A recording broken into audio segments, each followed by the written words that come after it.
నమస్తే అండి. నమస్తే. నీట్ పేపర్ లీకేజ్‌కి సంబంధించి దేశవ్యాప్తంగా అట్టుడుగుతున్న ఈ టైంలో ఎందుకో రాజకీయ నాయకులు వాళ్ళు పోషించాల్సినంత కీలక పాత్రను పోషించలేదు అనే మనం అర్థం చేసుకోవచ్చు. ముఖ్యంగా మన దగ్గర కూడా జగన్మోహన్ రెడ్డి గారు స్పందించారు. కానీ అంత యాక్టివ్‌నెస్ అందులో చూపించారా అంటే గుడ్డు సున్నా కిందే కనిపిస్తోంది. అండ్ కూటమి ప్రభుత్వం అయితే మాటే మాట్లాడలేదు. బట్ నిన్న పవన్ కళ్యాణ్ గారు మాట్లాడారు. కానీ ఆ మాటల్లో కూడా ఒకింత ఆశ్చర్యమే కలుగుతోంది. దేశ వ్యతిరేక శక్తులు, విభజనవాదులు కావాలని చేస్తున్నారు. ఈ రకంగా మాట్లాడడాన్ని ఎలా చూడాలంటారు? ఇప్పుడు ఆయనకి యూత్‌లో ఉన్న ఫాలోయింగ్‌ని పోగొట్టుకోవటం ఇష్టం లేదు హ్మ్. పవన్ కళ్యాణ్‌కి. అసలు పవన్ కళ్యాణ్ బలమే అది.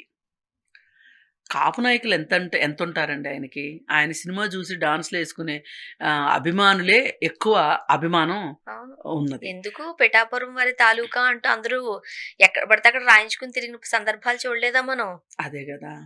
అందుకని ఈ ఈ ఈ యూత్‌ని ఆయన పోగొట్టుకోవడం ఇష్టం లేదు. అలా అని మోడీకి కోపం తెప్పించడం ఇష్టం లేదు.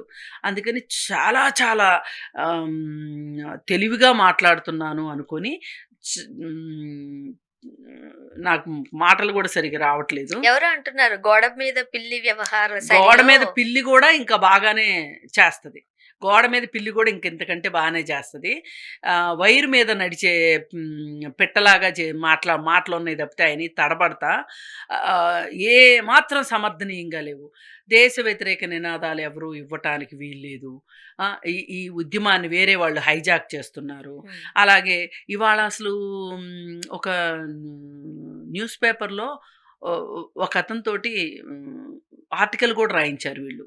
అంటే పత్రికా రంగంలో గానీ, సోషల్ మీడియాలో గానీ, లేదు మెయిన్ స్ట్రీమ్ మీడియాలో గానీ, ఈ ఉద్యమాన్ని కించపరుస్తూ వ్యతిరేక కథనాలు మొదలెట్టేసేశారిక. ఎందుకంటే ఇది దేనికి సంకేతం అంటే మోడీ భయపడుతున్నాడంటానికి ఇది సంకేతం అనమాట. అరాచకత్వంలోకెళ్ళిపోతుంది ఈ ఉద్యమము అని.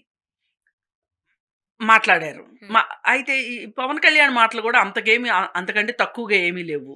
ఇప్పుడు డ్రగ్స్ తీసుకుంటున్నారని చేసే ప్రచారం గావచ్చు, అసలు వీళ్ళు ఇంతింత దున్నపోతుల్లాగా ఉన్నారు అని గాని, అలాగే వీళ్ళు తిని రోడ్లన్నీ దరిద్రం జేస్తున్నారు అని గాని, అసలు వీళ్ళకింత ఫుడ్ ఎక్కడి నుంచొస్తుంది అని గాని, వీళ్ళకి వేరే దేశాల నుంచి వీళ్ళకి ఫండ్స్ ఒస్తున్నాయి, బ్యాగ్‌లొస్తున్నాయి అలా అని. కానీ కొంతమంది పిల్లలు ఎవరైతే వేరే రాష్ట్రాల నుంచి వచ్చేటప్పుడు వాళ్ళకి పాడవకుండా ఉండే ఆహారం ఇచ్చి పంపించారు ఇంట్లో వాళ్ళు. వేరుశెనగ గుళ్ళు, కొంచెం పక్కనే పచ్చడి, ఉల్లిపాయలు. ఇవేంటంటే తక్షణ శక్తినిస్తాయి. అట్లాంటివి తింటా కూర్చున్నారు రోడ్డు పక్కన. కూర్చుంటే ఎవరో కెమెరా పెట్టి బయట తీసుకున్నారు. ఏంటి ఇది తీసుకొచ్చుకున్నావు అంటే, ఇక్కడ ఏం దొరుకుతాయో అని భయమేసి మా వాళ్ళు ఇవి కట్టిచ్చిచ్చారు అని చెప్పాడు. అంటే ఇప్పుడు డబ్బు ఇవ్వగలిగిన తల్లిదండ్రులు అనుకోండి, నోట్ల కట్టలు పెట్టి పంపిస్తారు. వాళ్ళు అవి చూసి చాలా మందికి బాధ అనిపించి హైదరాబాద్ నుంచి బోలెడు ఫుడ్డు ఢిల్లీకి పంపిస్తున్నారు. ఏది జొమాటో, స్విగ్గీ ఆర్డర్ చేస్తున్నారు. బాంబే నుంచి పంపిస్తున్నారు. చాలా మంది ఆర్డర్లు పెడుతున్నారు. ఇప్పుడు అక్కడ ఫుడ్ ఇబ్బడి ముబ్బడిగా ఫుడ్ దొరుకుతుంది. అయితే పిల్లలు కొంతమంది మొండిగా అక్కడే ఉంటున్నారు. అక్కడ టాయిలెట్స్ లేవు, వాటర్ లేదు. అయినా సరే పైగా ఏం చేశారు ఆ రోజు 1.5 కిలోమీటర్ వరకు నెట్ పనిచేయటానికి వీలు లేకుండా చేశారు. ఆటోలు రావు అక్కడికి. ఎక్కడి వరకు అయితే ఆటో వెళ్తుందో అక్కడ వరకు దిగి నడుచుకుంటూ వచ్చారు అక్కడికి. అలాగే మెట్రో స్టేషన్స్ ఆపేసి, నిన్న కూడా మెట్రో స్టేషన్స్ లేవు. ఎందుకు ఇంత భయపడుతున్నారు? నిజమే వాళ్ళది అంత అంత గొప్ప ఉద్యమం కాదు అని మీరు అనుకున్నప్పుడు వాళ్ళకెందుకు మీరు ఇంత భయపడుతున్నారు? మీరెందుకు ఇంత సేఫ్టీ మెజర్స్ తీసుకుంటున్నారు అంటే ఖచ్చితంగా ఆ ఉద్యమాన్ని చూసి ఈ ప్రభుత్వం భయపడుతోంది. కాకపోతే ఇట్లా తీగల మీద పిల్లుల్లాగాను, తీగల మీద పిట్టల్లాగాను ఉన్న వాళ్ళు మాట్లాడే మాటలేమో దేశ వ్యతిరేక నినాదాలు వస్తున్నాయి. ఇప్పుడు 100 మంది కూడిన దగ్గర కరెక్ట్‌గా ఒకే మాట మాట్లాడతారని గ్యారంటీ ఉంటదా? అవును. అందరూ ఒకే రకంగా ఉంటారా? ఇప్పుడు తిరణాలకెళ్ళే వాళ్ళు ఉంటారు. ఎగ్జాంపుల్ చెప్తున్నా. హ్మ్. ఎళ్ళినప్పుడు అందరూ ఒకేలాగా బిహేవ్ చేస్తారా? ఎక్కడో నాకెందుకు నిన్న ధర్నా చౌక్ దగ్గర మీటింగ్ ఎక్స్‌పీరియన్స్ చెప్తా. హ్మ్. ఇప్పుడు ఉమెన్ జాక్ పోలీస్ దగ్గర నుంచి పర్మిషన్ తీసుకుంది. Letter okay. రాసి. హ్మ్. ఆ పర్మిషన్ గూడా మాకు రాత్రి 9:30కి ఇచ్చారు. పాపం పొద్దున్నెళ్లి ఇద్దరు కూర్చుంటే పోలీస్ స్టేషన్‌లో రాత్రికిచ్చారు. రాత్రి 9:30కి ఇహ 7 అయ్యాక పంపించేశారు. మీరెళ్ళిపోండి. మీకు మేము పంపిస్తాంలే అని. సరే ఒక పాజిటివ్ ఇది వచ్చింది. సంధ్య గూడా ఫోనులు చేసి మాట్లాడింది. చివరికి ఎట్లయితే పర్మిషన్ ఇచ్చారు. ఇస్తే అది జస్ట్ మౌత్ పబ్లిసిటీ ద్వారా గావచ్చు. లేదు అనుకుంటే ఫేస్‌బుక్‌లో మా సజే ఒక ఇది పెట్టిందనమాట. ఇట్లా తక్కువ సమయం ఉంది. జయప్రదం చేయండి. అందరూ రండి అన్నట్లు ఇది ఇన్ఫర్మేషను అని చెప్పి పెట్టింది. పెడితే చాలామంది వచ్చారు. వచ్చారు. వస్తే ఏం జరిగిందంటే కొంతమంది చాలా ఉద్రేకంగా మాట్లాడాలనుకుంటున్నారు. హ్మ్. అసలు మేము ఆర్గనైజేషన్స్‌తో సంబంధం లేకుండా కేవలం పేర్లతోటే పిలిచి ఎందుకంటే ఇప్పుడు అక్కడ ఆర్గనైజేషన్స్ వచ్చినాయనుకోండి. ఇప్పుడు వీళ్ళేమంటారు, మీరు వుమెన్ జాక్ తరఫున పెట్టుకుని అవును. మీరు వేరే వేరే సంఘాలను ఎట్లా ఇచ్చేస్తారు అని అంటారని చెప్పి చాలా కష్టమైంది మైక్ అక్కడ మేనేజ్ చేయటం. హ్మ్. అయితే అక్కడ ఏం చేశారు అంటే వ్యక్తిగతంగానే పిలిచారు. ఇప్పుడు కొంతమందిని పిలవలేదనుకోండి. ఇప్పుడు ఇక్కడికొచ్చి పిలిచేదాకా ఆగలేని వాళ్ళు కూడా ఉంటారు. ఒక్కొక్కసారి ఆవేశం ఎడ్రిలిన్ అట్లా ఉంటది. ఎక్కువ పనిచేస్తది. ఆవేశం ఉంటది. అవును. అప్పుడు వాళ్ళేం చేస్తున్నారు, ఆ వెనక ఈ టెంట్ బయటికెళ్ళి అక్కడ నినాదాలిస్తున్నారు. హ్మ్. ఇస్తుంటే ఒక అమ్మాయి ఖచ్చితంగా కాపలా కూర్చుంది చివర్లో ఏం జరుగుతదా అని. మళ్ళీ ఆ అమ్మాయి ముందుకొచ్చి ఆహ్, ఈ మైక్ ఎవరి చేతిలో అయితే ఉందో వాళ్ళకి చెప్పింది. లేదు లేదు మీరిట్లా చేయటానికి వీల్లేదు. చేస్తే ప్రాబ్లమ్స్ వస్తాయి అని. అంతా చేసి అక్కడున్నది 500 మందున్నారు. 500 మందిని మేనేజ్ చేయడానికి నిన్న మైక్‌లో అనౌన్స్‌మెంట్స్ ఎన్నో సార్లు మైక్‌లో అనౌన్స్‌మెంట్ ఇవ్వాల్సొచ్చింది. మరి అట్లాంటప్పుడు అంత పెద్ద అంతమంది పిల్లలొస్తే పైగా 10,000 మంది, 20,000 మంది వస్తారని ఇంటెలిజెన్స్ రిపోర్ట్ అంట. హ్మ్. 5,00,000 మందొచ్చారు. 5,00,000 మందిలో ఖచ్చితంగా నీట్ ఎగ్జామ్ రాసేవాళ్ళే ఉండాలా? కేవలం సంఘీభావం తెలిపే వాళ్ళు కూడా ఉన్నారు. సంఘీభావం తెలిపే పౌర వాళ్ళుంటారు. సంఘాల వాళ్ళున్నారు. నిన్న ఒక అమ్మాయి ఆహ్, ఉత్తరాఖండ్ నుంచి ఛత్తీస్‌గఢ్ నుంచి అనుకుంటా వచ్చింది ఒక అమ్మాయి. 5 నెలల బాబునెత్తుకొని వచ్చింది. వస్తే "ఏమ్మా నువ్వొచ్చావేంటి" అని అడిగితే ఆ అమ్మాయి ఏం చెప్పిందంటే, "వీడి భవిష్యత్తు కోసం వచ్చానని" చెప్పింది. హ్మ్. సిగ్గుపడాలి. 5 నెలల బాబు భవిష్యత్తు గురించి కూడా ఒక తల్లి ఆలోచించే పరిస్థితిలో మీరు ఇవాళ దేశాన్ని నెట్టారు అంటే ఈ మీ 12 ఏళ్ల పాలనలో హ్మ్. పైగా అలాంటి పాలనని నువ్వు భుజాన మోస్తున్నావు పవన్ కళ్యాణ్. ఏ ఏ ఏ ఏం సాధిద్దామని?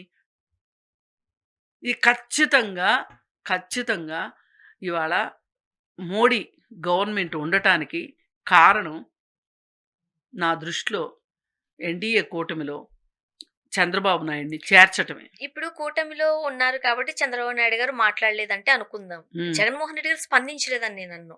మాట్లాడారు. లేదండి కానీ మొదట్లో ఎందుకంత ఏవండి ఇది ప్రభుత్వం చూపించట్లేదు? ప్రభుత్వం ఎట్లా అయితే తక్కువ అంచనా ఏసిందో ఈ విషయాన్ని, వీళ్ళు కూడా అందరూ తక్కువ అంచనా ఏశారు. హ్మ్. ఏ రోజైతే ఢిల్లీలో జరిగిందో ఆ విధంగా కొట్టటం ఇప్పుడు ఒకతన్ని కొడుతున్నారండి. ఆ కొట్టుకోండి అది ఇచ్చేసాడా? అని నుంచున్నాడు. ఒక అమ్మాయి, చిన్న అమ్మాయి అసలు. ఇప్పుడు ఆడపిల్లలందరూ ఉన్న దగ్గర, మగపిల్లలందరూ గుంపుగా ఉన్న దగ్గర, ఆ అమ్మాయి నుంచొని 2 చేతులు చాచి, "ఫస్ట్ నన్ను కొట్టండి." పైగా ఇంకొక అమ్మాయి అడుగుతుంది. నవ్వొచ్చింది నాకు అంత బాధలో గూడా. "మీకు పిల్లలు లేరా? మేము మీ పిల్లల్లాగా అనిపించట్లేదా?" అ అ అసలు ఎంత హృదయాన్ని కదిలిచ్చేది. నిజంగా ఆ పోలీసులు గూడా అందరు పోలీసులు కాదు. అవును. ఆళ్ళకి బ్యాడ్జీలు లేవు. ఆళ్ళకి షూస్ లెవ్వు. యూనిఫార్మ్ లేదు. కర్రలకి మేకులు గట్టి కొట్టారు. ఒక్కొక్కళ్ళు చీరిపోయినాయి ఒళ్ళు. ఒకళ్ళైతే తల్లి, కూతురొచ్చారు. తల్లి నే నన్ను కొట్టండి అంటుంది. కూతురు నన్ను కొట్టండి అంటుంది. ఇట్లాంటి దృశ్యాలు ఖచ్చితంగా జలియన్ వాలా బాగ్ అప్పుడు విదేశీయులు డయ్యర్ మీద డయ్యర్ కాల్పులు జరిపాడని డయ్యర్ మీద కోపం వచ్చింది కానీ స్వదేశీయుల మీదనే ఇంత దమనకాండ చేయటం అనేది చాలా బాధాకరం. పైగా ఫైనల్గా ఒకటి చెప్తాను. ఇవాళ మోడీ స్టేట్మెంట్ ఇచ్చాడు అని మాట్లాడుతున్నారు. 24లో పేపర్ లీక్ అయింది. ఒకే కాలేజీ నుంచి ఆ కాలేజీ వాళ్ళందరికీ ఒకటే మార్కులు వచ్చినాయి. అది లీక్ కాదా? అది అయిపోయింది. గత సంవత్సరం లీక్ అయింది. ఒకే కుటుంబంలో వాళ్ళకి సీట్లు వచ్చినాయి. లీక్ అయింది గత సంవత్సరం. ఈ సంవత్సరం లీక్ అయింది. ఇప్పుడు కూడా మాట్లాడకపోతే ఇంకెప్పుడు మాట్లాడతారు? అందుకే డూ ఆర్ డై అన్నారు. ఆ రోజు లాలా లజపత్ రాయ్ స్వాతంత్ర పోరాటంలో డూ ఆర్ డై అంటే నేమో కరెక్టు. లాలా లజపత్ రాయ్ కానీ దాదాబాయి నవరోజీ కానీ ఇద్దరు ఎవరో ఒకళ్ళు డూ ఆర్ డై అన్నారు. స్వాతంత్రం మా జన్మ హక్కు అన్నారు. ఇవాళ పరీక్షలు నిష్పక్షపాతంగా జరగటము, పేపర్ లీక్ కాకుండా జరగటము మా హక్కు అనే హక్కు లేదా మనకి? 2 సంవత్సరాలు ఎట్లా చదువుతారండి అసలు పిల్లలు? అంత చదివే పిల్లలు ఒక్కొక్కసారి అండి అన్నం కూడా తినరు వాళ్ళు. అన్నం తింటే నిద్ర వస్తుందని చెప్పి ఇడ్లీలు తిని టీలు తాగుతూ చదువుతారు. మరి ఇంత చదివిన పిల్లలకి మనం ఒకసారి కూడా లెక్కలేసాం. 23 లక్షల మంది పరీక్ష రాశారు. పేరెంట్స్ ఎంతమంది ఉంటారు, సిబ్లింగ్స్ ఎంతమంది ఉంటారు? కోటి పైనే ఉంటారు. అదేమంటే ఈ మొహాలు నీటి పరీక్ష రాసే మొహాలేనా అని మాట్లాడుతున్నారు కొంతమంది జర్నలిస్టులని ముసుగుతో. దీని బదులు అమ్ముడు పోయారు అసలు. ఒక ఆయన అయితే నాకైతే మనస్ఫూర్తిగా ఆయనతోటి ఫోన్ చేసి మాట్లాడాలి. ఇందాకే చూసా ఆయన వీడియో, సువేరా గారని. సిగ్గుందా మీకు? మీకన్నా ఈ విషయం గురించి స్పందించిన వాళ్ళని ఆయన ఎలా పోల్చారంటే అలా పోల్చారు. అసలు ఎంత గొప్పగా మాట్లాడాడంటే ఆయన. అదేమంటే పైగా ఇంకొక మాట చెప్పుకోవాలి. ఈ గోడ తీగల మీద పిట్టలు అంటాం చూడండి. కేజ్రీవాల్ కూడా తీగ మీద పెట్టే. కేజ్రీవాల్ కాంగ్రెస్ పార్టీ హైజాక్ చేయడానికి వచ్చింది అని మాట్లాడుతున్నాడు. మరి ఆ రోజు అన్నా హజారే ఉద్యమం చేసినప్పుడు నువ్వును బీజేపీ వాళ్ళు కలిసి హైజాక్ చేశారుగా. మీరైతే చెయ్యొచ్చు అంటే మీదైతే సంసారం, పక్క వాళ్ళదైతే వ్యభిచారం. ఇదేనా? నంబర్ 1 దొంగ ఈ దేశానికి కేజ్రీవాల్. నాకు అంత ఆవేశం వస్తుంది. ఇప్పుడు ఇవాళ అందరం కలిసికట్టుగా ఉండాలండి. నిజంగా మోడీ మీద కోపం ఉంటే. స్పందించారు కదా మోడీ గారు, చూద్దాం ఏం జరగబోతుంది, ఎంతవరకు ఇంప్లిమెంట్ చేస్తారో వెయిట్ చేద్దాం. ఏదైనా అండి దేవేంద్ర ప్రధాన్ రాజీనామా చేసేంత వరకు మట్టుకు మన రేణుకా చౌదరి మాట్లాడిన దాని గురించి కూడా మాట్లాడుకున్నాం కదా. నాకు మళ్ళీ ఆమె గుర్తొస్తుంది. అసలు ఇట్లా మాట్లాడేవాళ్ళు కావాలండి, తెగబడి మాట్లాడేవాళ్ళు కావాలి. దిగొస్తుందో చూద్దాం. థ్యాంక్ యూ అండి. Thank you.